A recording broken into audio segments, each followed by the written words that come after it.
പലർക്കും big boss ഷോയിൽ പങ്കെടുക്കേണ്ടത് എങ്ങനെയാണെന്നോ അതിന് എന്ത് ചെയ്യണമെന്നോ അറിയില്ല. ആ കാര്യമാണ് ഈ വീഡിയോയിലൂടെ ഇന്ന് പറയാൻ പോകുന്നത്.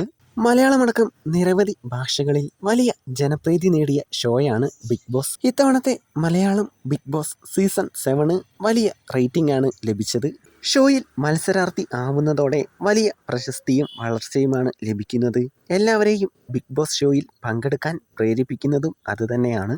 സെലിബ്രിറ്റികൾക്ക് മാത്രമല്ല ഈ ഷോയിലൂടെ പേരും പ്രശസ്തിയും നേടാൻ സാധിക്കുന്നത് ഒരു സാധാരണക്കാരനും അത് നേടാൻ സാധിക്കുമെന്ന് ഈ കഴിഞ്ഞ സീസൺ 7 തെളിഞ്ഞതാണ്.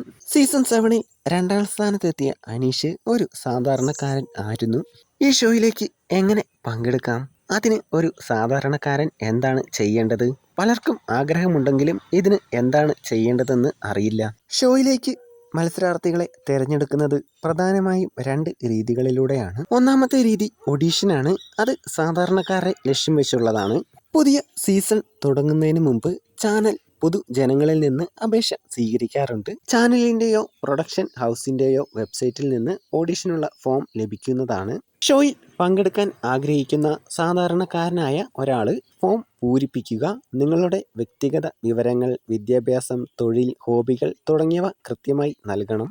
നിങ്ങളുടെ വ്യക്തിത്വവും താല്പര്യങ്ങളും കഴിവുകളും എടുത്തു കാണിക്കുന്ന ഒരു വീഡിയോ അപ്ലോഡ് ചെയ്യേണ്ടി വരും.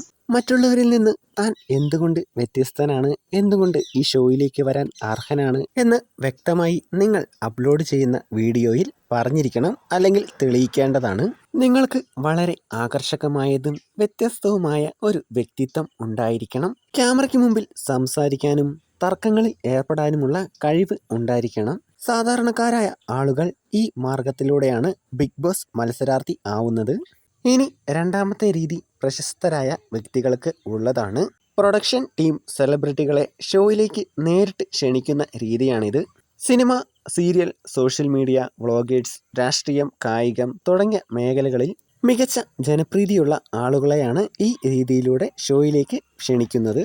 അടുത്ത സീസണിലേക്ക് പോവാൻ ആഗ്രഹിക്കുന്നവരെല്ലാം ഒന്ന് കരുതി ഇരുന്നുകൊള്ളൂ. സോഷ്യൽ മീഡിയയിൽ എങ്ങനെയെങ്കിലുമൊക്കെ പ്രശസ്തി നേടാൻ സാധിച്ചാൽ അതും നല്ലതാണ്.